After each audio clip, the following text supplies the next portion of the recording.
Assalamualaikum warahmatullahi wabarakatuh. Selamat petang. Jadi, kami kumpulan 12 ingin membentangkan tugasan berkumpulan kami yang bertajuk peranan kepelbagaian makanan daripada pelbagai etnik dalam meningkatkan semangat perpaduan. Jadi, ini adalah ahli kumpulan kami yang diketuai oleh Saidatul Najah binti Azman, seterusnya Nur Azlina binti Ahmad Johani, kemudian saya Wanya Fatini binti Muhammad Daud, kemudian Nur Humaira binti Sofyan dan Azian Auni binti Zainuddin. Pengenalan, Malaysia antara negara yang sangat kaya dengan keunikan budaya adat resam, kepercayaan dan gaya hidup. Lihatlah kesannya sekarang dengan pelancong daripada dalam dan luar negara tertarik melihat sendiri gaya hidup masyarakat yang mempunyai budaya yang unik ini. Pengaruh daripada keunikan budaya inilah menyebabkan keunikan makanan Malaysia terbentuk. Dalam kajian ini, kami telah memilih untuk mengkaji bagaimana kepelbagaian makanan daripada pelbagai etnik dapat meningkatkan semangat perpaduan rakyat Malaysia. Baiklah, seterusnya saya akan menerangkan tentang isu dan juga permasalahan kajian. Antara isu yang dapat diketengahkan dalam kajian ini ialah yang pertama, isu pendedahan rakyat Malaysia terhadap makanan daripada pelbagai etnik lain, terutamanya makanan tradisional daripada Sabah dan Sarawak.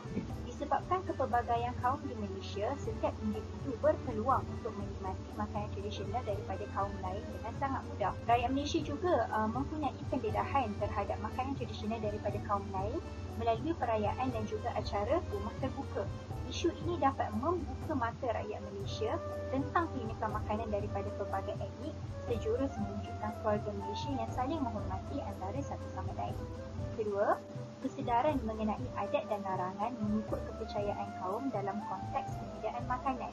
Sangsinya, kaum Melayu yang beragama Islam wajib mengikuti konteks penyediaan makanan yang halal. Demikian juga perbezaan kepercayaan ini, rakyat Malaysia mampu menghayati serta memahami konsep akomodasi yang menerima dan menghormati budaya lain tanpa menggugat budaya masing-masing. Kami telah mengemukakan beberapa persoalan bagi mengkaji dan mengenal pasti. Yang pertama, bagaimana perbezaan dalam konteks kepelbagaian makanan mampu untuk meningkatkan perpaduan. Yang kedua, pengetahuan dan penerimaan rakyat Malaysia terhadap kepelbagaian makanan daripada berbagai etnik. Dan yang terakhir, kesan positif variasi makanan daripada pelbagai kaum boleh mewujudkan identiti Malaysia yang unik. Seterusnya, saya akan mengupas mengenai objektif. Terdapat 3 objektif utama yang perlu dicapai dalam kajian ini. Yang pertama ialah mengenal pasti bagaimana kepelbagaian makanan daripada pelbagai etnik dapat meningkatkan keharmonian dalam kalangan rakyat Malaysia. Yang kedua, mengkaji peranan makanan sebagai medium perantaraan antara kaum di Malaysia. Dan yang terakhir, menganalisis latar belakang kehidupan masyarakat Malaysia dalam pembentukan kesepaduan sosial. Organisasi atau lokasi kajian.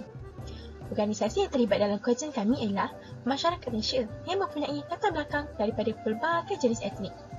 Dari segi aspek lokasi kajian kami telah dijalankan melalui pemberian soalan-soalan yang berkaitan, seterusnya disebarkan secara atas talian. Google Form telah dipilih sebagai platform memperoleh maklum balas dan maklumat kajian kami. Hal ini kerana Google Form memudahkan responden-responden untuk mengakses soalan-soalan walau di mana mereka berada. Skop kajian. Kajian kami tertumpu kepada bagaimana peranan kepelbagaian makanan daripada pelbagai jenis etnik dapat meningkatkan semangat perpaduan. Skop kajian adalah merangkumi responden yang terdiri daripada masyarakat umum Malaysia yang tidak mengira latar belakang, jantina, jenis etnik maupun asal-usul. Fokus utama kajian ialah untuk mengkaji reaksi masyarakat Malaysia terhadap penerimaan makanan etnik lain serta mengetahui cara bagaimana perbezaan makanan ini dapat memupuk semangat perpaduan. Kaedah soal selidik dijalankan secara atas talian bagi mendapatkan pandangan orang ramai. Borang soal selidik tersebut merangkumi soalan-soalan yang berkaitan dengan kesedaran masyarakat Malaysia terhadap asal-usul makanan, tahap kekerapan pengambilan makanan etnik lain dalam kehidupan seharian, dan keperluan menghormati dan mengetahui tradisi serta kepercayaan di sebalik sesuatu makanan. Dan seterusnya ialah kajian literature. Bagi kaum Melayu, setiap negeri di Malaysia ni untuk kaum Melayu mempunyai masakan tradisi masing-masing. Sebagai contoh, di Negeri Sembilan kita ada masakan Mak Cik Lapi, di Terengganu kita ada keropok lekor, di Kelantan kita ada budu. Masakan kaum Melayu ni, aroma dia datang daripada penggunaan rempah ratus yang banyak seperti rempah sekawan, santan, serai, halia, lengkuas, kunyit. Selain itu, alatan memasak juga penting seperti daun pisang, buluh. Seperti kita tengok kalau daun pisang ni dalam penggunaan untuk masak nasi lemak. Seterusnya, kaum Cina. Kaum Cina ni dia sangat menitik beratkan dia punya makanan menepati falsafah Cina yang dua tu, iaitu konsep yin yang dengan teori 5 unsur. Jadi aroma yang menghasilkan makanan kaum Cina ni unik, iaitu penggunaan lauk bawang, bawang putih, halia, kicap, rempah ratu. Dalam masakan kaum Cina, bagi keharmonian dalam masakan dan juga penting untuk organ-organ dalam badan seperti jantung, paru-paru, pankreas. Jadi seterusnya adalah kaum India. Kebanyakan masyarakat India di Malaysia ni datang daripada keturunan India Selatan. Jadi dia punya aroma masakan India Selatan ni datang daripada daun kari, minyak sapi, daun salam, santan serta rempah serbuk. Makanan kunci bagi kaum India ni ialah biji ni, iaitu beras, barley dengan gandum. Kaum India juga sangat kreatif dalam menghasilkan hidangan mereka. Yang kita dapat lihat ialah menghasilkan kek daripada beras dan bubur daripada barley. Susu juga merupakan bahan yang penting dalam masakan dan menghasilkan produk daripada susu tu seperti yogurt untuk digunakan dalam masakan kaum India. Saya akan mengupas mengenai metodologi kajian. Kaedah penyelidikan dalam kajian ini dilakukan dengan cara soal selidik secara atas talian menggunakan platform Google Form untuk mengetahui dan menganalisis pandangan serta pendapat masyarakat terhadap tajuk kajian ini. Reka bentuk kajian kuantitatif secara survei melalui satu set soalan terhadap responden secara atas talian telah digunakan bagi mengumpul maklumat untuk mencapai fokus kajian. Melalui platform Google Form tersebut, seramai 59 orang responden telah mengisi borang kajian ini. Responden terdiri daripada penduduk di sekitar semenanjung Malaysia dan mereka merupakan pelajar universiti serta individu yang tengah bekerja dalam lingkungan umur remaja hingga dewasa.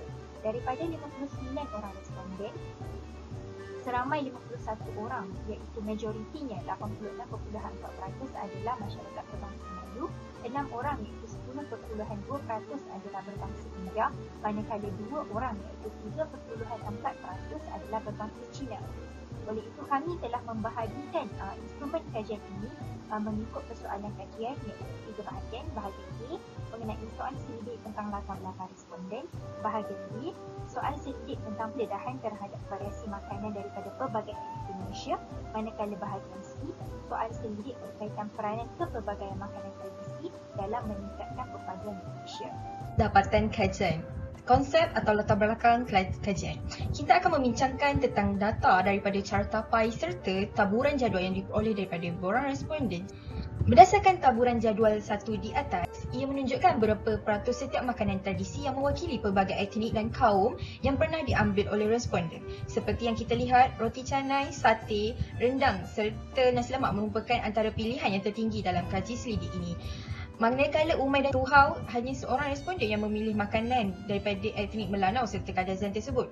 Dan kuih sarang semut serta taufufa juga mencatatkan 49 orang daripada 58 orang responden. Diikuti pula nasi ayam Hainan yang merupakan makanan tradisi kaum Cina yang dipilih oleh 30 orang responden dan tosai pula dipilih oleh 34 orang responden. Berdasarkan catat pada rajah 2 di atas menunjukkan kekerapan pengambilan makanan tradisi kaum dan etnik lain. Ini menunjukkan bahawa jumlah responden tertinggi adalah sekurangnya sekali dalam sebulan, iaitu dengan sebanyak 72.4%. Untuk sekurangnya seminggu sekali pula menunjukkan 20.7% dan akhir sekali responden yang memilih pilihan untuk 2 hingga ke 4 kali seminggu adalah 3.9%.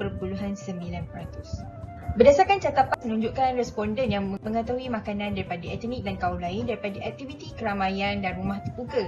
Sebenarnya kita nampak di sini 96.6% mengetahui makanan daripada etnik lain melalui perayaan aktiviti keramaian dan rumah terbuka menyetujui, dan hanya 3.4% yang tidak bersetuju dengan pendapat daripada kajian. Sampai menunjukkan semua 58 orang responden 100% sangat bersetuju dengan kenyataan bahawa kesedaran mereka tentang sesetengah makanan yang telah menjadi kuasa integrasi antara kaum. Antara kesan yang kita peroleh daripada kepelbagaian makanan daripada pelbagai etnik ini ialah antaranya kita dapat mewujudkan kelestarian kerajaan Malaysia untuk mencapai perpaduan antara rakyat Malaysia. Hari ini yang merupakan salah satu objektif daripada Rukun Negara Malaysia, sekaligus dapat mengekalkan Malaysia sebagai negara pelbagai kaum dan agama yang harmoni. Kesan yang kedua ialah kita dapat memperkenalkan atau mempromosikan makanan tradisi suatu kaum tersebut untuk lebih menarik perhatian orang ramai. Contohnya dengan mengadakan pelbagai aktiviti seperti rumah terbuka, majlis keramaian yang menghidangkan pelbagai makanan daripada pelbagai etnik. Yang terakhirnya, kesan yang diperolehi ialah kita dapat menunjukkan kemajuan dalam mengutuhkan semangat perpaduan antara masyarakat di Malaysia.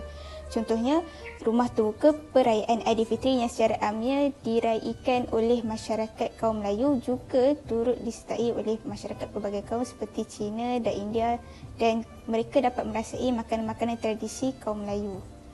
Di situ kita dapat lihat mereka saling berkongsi pendapat dan juga makanan dan dapat mengukuhkan semangat perpaduan antara masyarakat. Dari implikasinya ialah yang pertama, ia dapat mewujudkan kesepaduan sosial dalam kalangan masyarakat di Malaysia. Secara normalnya di Malaysia apabila ada majlis ataupun rumah terbuka, ia dianggap normal kita menjamu makanan kepada tetamu. Jadi melalui majlis-majlis ini berlaku interaksi daripada pelbagai etnik dan secara tidak langsung ia telah mewujudkan kesepaduan sosial dalam kalangan masyarakat. Implikasi yang kedua ialah berlaku proses akomodasi dan akulturasi dalam hubungan etnik di Malaysia. Seperti yang kita boleh lihat sekarang, rempah ratus yang merupakan asalnya daripada kaum India kini banyak digunakan dalam masakan-masakan pelbagai kaum, contohnya kaum Melayu, Cina dan lain-lain. Oleh kerana Malaysia merupakan negara yang terdiri daripada pelbagai kaum dan agama, memberikan kebebasan kepada rakyatnya untuk mempraktikkan cara hidup mengikut adat dan budaya masing-masing. Oleh itu, implikasi yang terakhir yang kita dapat secara tidak langsungnya ialah kita akan menghormati sesama kaum dan agama. Contohnya, kita tidak akan mengkritik jenis makanan mereka mengikut etnik-etnik masing-masing.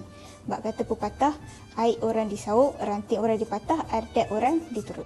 Secara kesimpulannya, dapat dikonklusikan bahawa kepelbagaian makanan daripada pelbagai kaum dan etnik mampu meningkatkan semangat perpaduan dalam kalangan masyarakat yang berbilang kaum di Malaysia. Pendedahan terhadap makanan daripada pelbagai etnik, utamanya makanan daripada Sabah dan Sarawak, perlulah dipertingkatkan. Langkah yang efektif seperti kempen dan pesta makanan tradisi pelbagai etnik haruslah dilaksanakan. Bagai awal dengan tertib merupakan peribahasa yang sangat sinonim dengan keakraban masyarakat pelbagai kaum di Malaysia dalam mencapai perpaduan. Makanan tradisi di Malaysia ini bukan sahaja boleh diperkenalkan dan dikomersialkan di peringkat tempatan, malah perlu diperluas sehingga ke peringkat antarabangsa untuk membuka mata masyarakat di seluruh dunia tentang keunikan identiti masyarakat Indonesia.